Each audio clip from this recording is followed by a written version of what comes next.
त्रेता युग के महान नायक भगवान श्री राम ने महर्षि वशिष्ठ से एक ऐसे व्रत के बारे में पूछा जो समस्त दुखों और पापों का समूल नाश कर सके।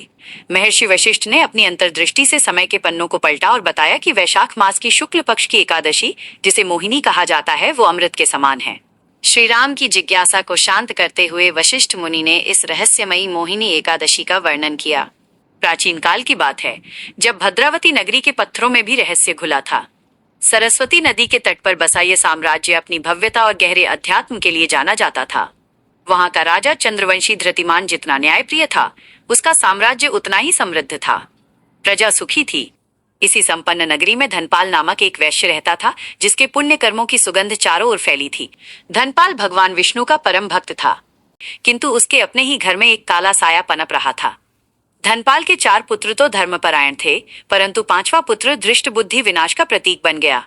वो अंधकार की ओर खिंचता चला गया, जहां मदिरा, मांस और परस्त्रियों का मोह उसे एक ऐसे दलदल में ले गया जहां से लौटना असंभव प्रतीत होता था। पिता के धैर्य की सीमा जब समाप्त हुई तो धृष्ट बुद्धि को कुल से बहिष्कृत कर दिया गया। वैभव के वस्त्र अब चिथड़ों में बदल चुके थे। जिन संगी साथियों के लिए उसने अपना सर्वस्व लुटाया था, उन्होंने उसे भूख और दरिद्रता के बीच अकेला छोड़ दिया। अंधकार उसे अपराध की ओर ले गया। वो चोरी के आरोप में पकड़ा गया और अंततः राजा द्वारा नगर से निष्कासित कर दिया गया।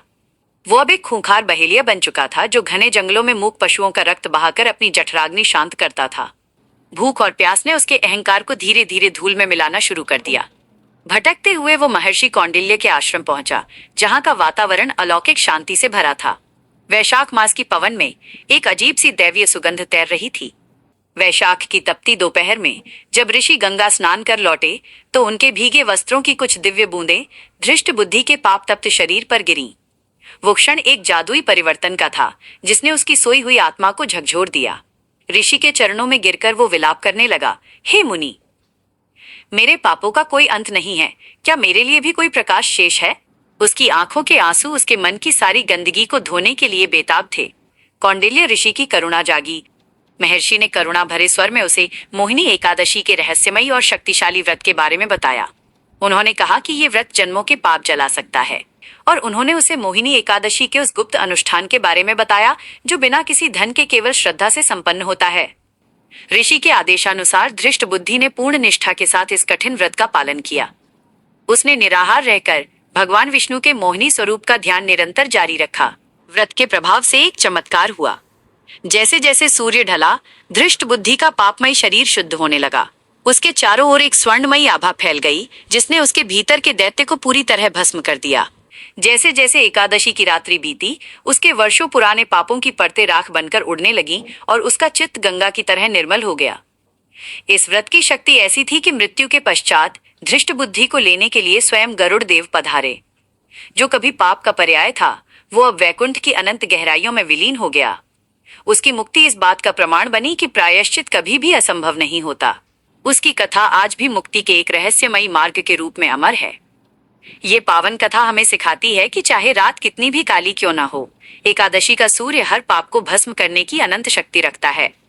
वशिष्ठ मुनि ने श्री राम को बताया कि जो भी मनुष्य इस कथा को पढ़ता या सुनता है, उसे 1000 गोदान के बराबर फल प्राप्त होता है।